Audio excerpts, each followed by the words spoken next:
அண்மைச் செய்தி. தென்காசியில் பெய்து வரும் தொடர் மழை காரணமாக குற்றாலம் மெயின் அருவியில் சுற்றுலா பயணிகள் குளிக்க தடை விதிக்கப்பட்டிருக்கிறது. அண்மைச் செய்தியாக பார்த்திருக்கிறோம். தென்காசி மாவட்டத்தில் பல்வேறு இடங்களில் தற்போது மழை பெய்து வருகிறது. இதன் காரணமாக மாவட்டத்தில் உள்ள பல்வேறு நீரோடைகள் மற்றும் நீர்வீழ்ச்சியில் தண்ணீர் ஆர்ப்பரித்து கொட்டி வருகிறது. இதன் காரணமாக குற்றாலம் மெயின் அருவியில் சுற்றுலா பயணிகள் குளிக்க தடை விதிக்கப்பட்டிருக்கிறது.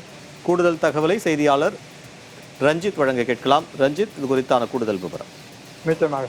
அதாவது தென்காசி மாவட்டத்தின் பல்வேறு பகுதிகளில் இன்று காலை முதல் தொடர் கனமழையானது கொட்டி தீர்த்து வரும் நிலையில் தென்காசி மாவட்டத்தில் உள்ள மேற்கு தொடர்ச்சி மலை பகுதிகளிலும் காலை முதல் தொடர்ந்து கனமழையானது பெய்து வருகிறது. இந்த நிலையில் தென்காசி மாவட்டம் மேற்கு தொடர்ச்சி மலை அடிவாரத்தில் உள்ள தென்காசி மாவட்டத்தில் உள்ள முக்கிய சுற்றுலா தலங்களில் ஒன்றான குற்றாலம் பகுதியில் உள்ள அனைத்து அருவிகளிலுமே தற்போது வெள்ளப்பெருக்கானது ஏற்பட்டுள்ளது.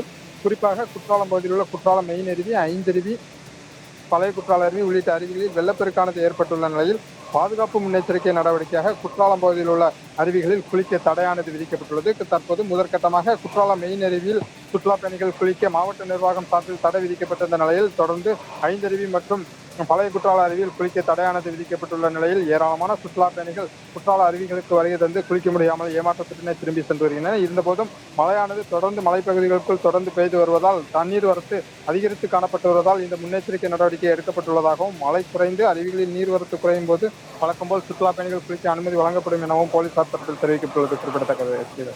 தகவலுக்கு நன்றி ரஞ்சித்.